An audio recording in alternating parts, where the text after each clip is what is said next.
তোরা গ্রিমের মানুষ রে, এটাই বুঝোস না, ইংলিশ বললেই বুঝোস না। কি কি বলছিস আমি বুঝতে পারছি না। আরে বেটা এটার অর্থ হলো আসসালামু আলাইকুম। বন্ধু সেখান থেকে ঘুরে আসি গ্রামে।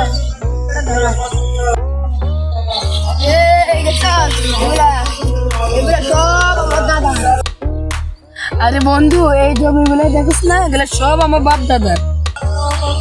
এটা তোদের জমি?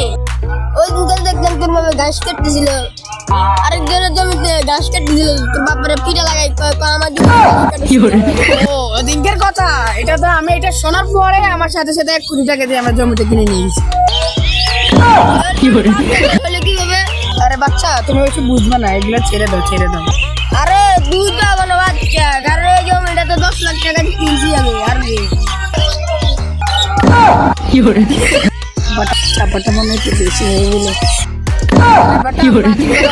দেখছিস না আলু চাষ করছি, যে এই জমিটা আমি কিনে নিয়েছি। এটার ভিতরে আমি একটা এয়ারপোর্ট করবো। এয়ারপোর্ট মানুষদেরকে এই এয়ারপোর্ট একটা প্লেন লঞ্চ করবো।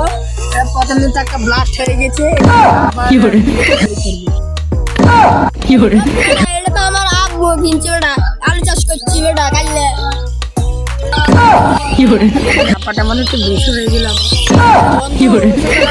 বদলটা দেখতে পাচ্ছিস না, আমি এয়ারপোর্ট থেকে আসার সময় আমার বিমানটা এদিকে একটু চাকাটা ব্লাস্ট হয়ে গেছিল।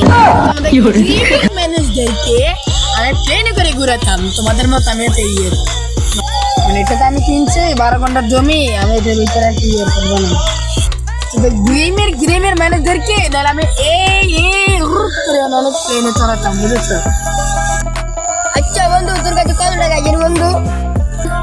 আমাদের আছে তো 7-8 কোটি টাকা। আচ্ছা বন্ধু যাই, তোর পকেটে কয় টাকা আছে?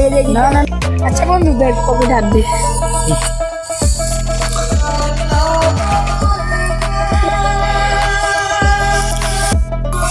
কিরে বন্ধু লম্বা লম্বা এটা কি? এটা আমার টাকা বন্ধু। হ্যাঁ এটা আমার ওই মেন টাকা দিয়েছে। আরে বন্ধু তুই একটু চাপা বেশি মারবে, জমি যায় এবার আঙ্গল বন্ধু। বেটা কি বেশি পাইছ? না না বন্ধু পাটেতে স্লিপ করছে তো।